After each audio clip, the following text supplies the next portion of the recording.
So, the petty Aaron Rodgers, which we're seeing, Kmart, you continue to love it. I love it. I love it. Because you know what? He's right. Because the overreactions to week one weren't warranted. You can talk about the offseason that they had, but to think that Aaron Rodgers, he's a bad man, as Stephen A would say, right. Okay? There's a reason that you don't leave 25 seconds, 35 seconds. The 49ers knew, like, oh, we scored. Yeah, no. Yeah, we probably should have bled the clock a little bit. We should have waited a little bit. Yeah, because they know what Aaron Rodgers is. So the fact that he's saying, hey, I'm glad I get to shut people up again. I love it. I mean, I enjoy it also. It is just a false narrative. He's created this straw man. Like, nobody was saying that Aaron Rodgers was bad. And I mean, he is great. Untrue. He is a special player that the sole reason it felt like they won that game because he has the ability to move the ball like that. So he's good. Do you know what people like him can do? They find the people who are saying those things. That's whether it's someone on Twitter with 71 followers or whether it's a talk show host somewhere locally that they managed to see on Twitter someplace or wherever it is, they find that. Petty is the new humble among superstars in the NFL. And Rodgers is that. Look at Kevin Durant. These guys find that stuff, and I think it is making a difference, which leads me to ask the question. We talked about him going on a scorched earth tour 2 years ago. Is he going even more so? That performance, those throws he made in that game on Sunday night were as good as anything you've ever seen from him. Is he about to have his best year? Maybe. I mean, he started off rough with what happened in that first game, but there's no reason to think that he can't continue to do this with these throws that he's making right now. He's incredible. And this team is a Super Bowl contender when he is playing as well.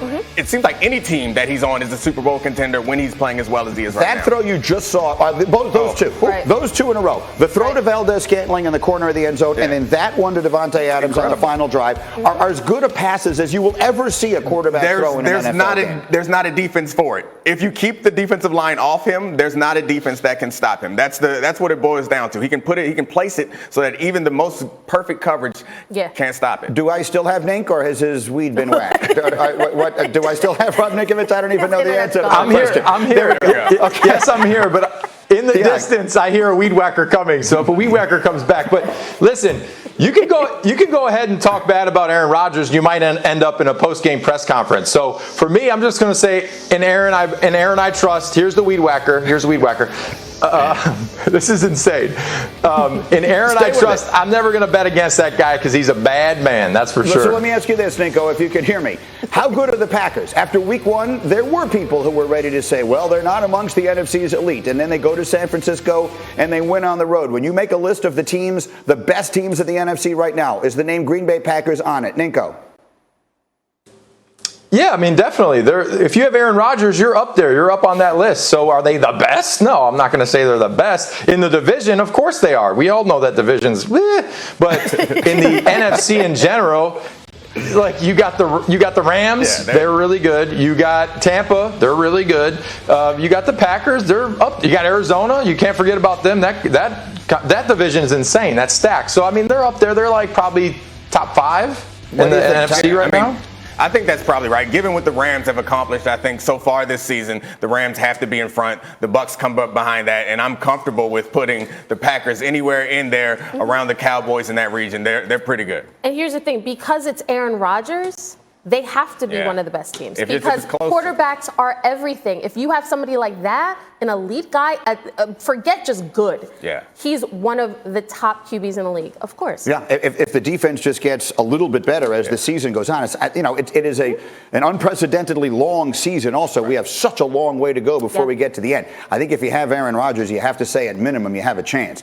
All right, speaking of great quarterbacks, as we continue in a moment, 20 years of memories, but Tom Brady says this is not the time to reminisce. GOAT versus GOAT on Sunday. Who needs to win more? We'll talk about it. Plus, Justin Fields is supposed to be the Bears' future, but Chicago can't get past the present. Who's to blame? Who starts? Dallas Cowboys, who are 2-1. That's the first time they've had a record over 500 since Mike McCarthy became their coach. They also lead the NFC East. So far, so good. Week 2 against the Chargers, however, the clock became an issue. You saw it at the end of regulation. McCarthy waiting until the final seconds of the game to call a timeout rather than try to play for better field position for a Greg Zuerlein field goal that ended up being 56 yards long. They made it, so no harm, no foul. Then just the other night, McCarthy holding on to his final 2 timeouts instead of trying for a final scoring drive at the end of the half. They won, but still, here are Jerry Jones and McCarthy on the clock. Other teams have issues with clock management. That's part of the game. Yeah. And so let's cut things some slack and realize that if you do enough plays, we were critical of Garrett when he was here, and don't you think that goes with the territory? That's my point. Yeah. I know firsthand Mike's capabilities and know how he approaches it, the logic that he uses, and I'm not a bit concerned about his ability to manage a tight situation. We decided to take the conservative approach. I was very comfortable with the command that our defense had in that game, and just not even giving them a chance to, maybe put us in a backed up situation. Okay. A lot to unpack there. Let's start very specifically with the explanation for Mike McCarthy. This time he could see the clock, but he chose, Dominique, to take a conservative approach. Are you good with it? I'm not. I mean, it's not the end of the world, obviously. However, in that situation, the reason why you do that is because you do trust your defense. And, it's essentially a turnover. You're giving away a possession. Possessions are very valuable in football. It didn't kill them in this game. It didn't hurt them in the game before, but at some point it's going to hurt them. And just the fact that they won, we talk about this often, process over results. If you do the right thing all the time, it doesn't mean you'll get the right result all the time, but you increase your probability of having success. So I understand at this moment he was we're up by 20. We're going to blow this team out. No need to pile on. But you practice these things. These are habits that you practice, and you want to make sure that you nail down the process. It's a gift to be able to practice things like this when it doesn't matter nearly as much. There is going to come a time where it's going to matter quite a lot, and we need them to figure this out because we talked about it yesterday. There's only one bye, right? And they have a chance of getting it. You drop a game because your coach can't figure out how to put his hands together and form a T, then it's gonna cost you later. And to be clear, they won by 20, but in that moment of the game, it was 13 points. The game felt one-sided, but the score was not. So the idea that the game was at hand was clearly not accurate. Kmart, your thoughts? But here's the thing. The reality is, like you said, they won, which is why Jerry Jones and Mike McCarthy can say, hey, it's all good.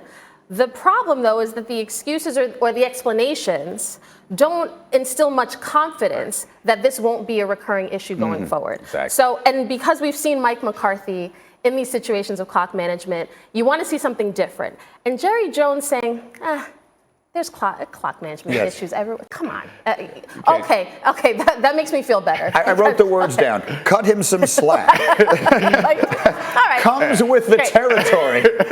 I guess on some level, being the head coach of the Cowboys, it does. Everything is magnified with the Cowboys. Yeah. And that is why. Rob Ninkovich, what do you think?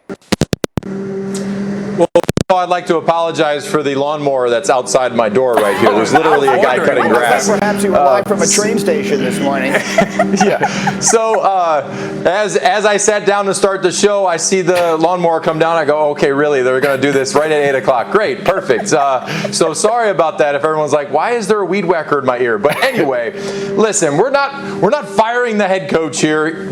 He made a mistake, yes. So my biggest concern is this not coming up in the playoffs, or this situation coming up in maybe a one-possession game where you need that possession.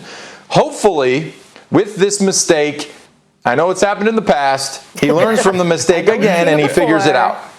Well, you see what you did. So, you see what you did right there, Rob? You came on, and there were some circumstances that were out of your control. There was a problem, and you said, I'm sorry. It's not your fault, but you said, my bad. Right. That's all I want from Mike McCarthy. Yeah. 2 weeks in a row, he got up there and gave us some nonsense. Right. Players aren't allowed to get away with that. Right. All I want you to do, Mike, is say, my bad. I messed up. I will address that going forward. Won't happen again. Ryan Clark said on NFL Live, I believe it was on NFL Live yesterday, I saw it on Instagram, but said that right now Mike McCarthy is the least impressive of the Cowboys coaches. Yeah. Which is a heck of a thing to say about the head coach of a football team. It's absolutely right. I mean, what Dan Quinn is doing with that defense and what Kellen Moore is doing with that offense is quite impressive. What McCarthy is doing with game management and situational football is not. It's simple stuff. Call a timeout, stop the clock, force a punt, get your offense back on the field, add 3 points to your lead. And he was under the most scrutiny coming into this year. Because you can say what you want about Dan Quinn,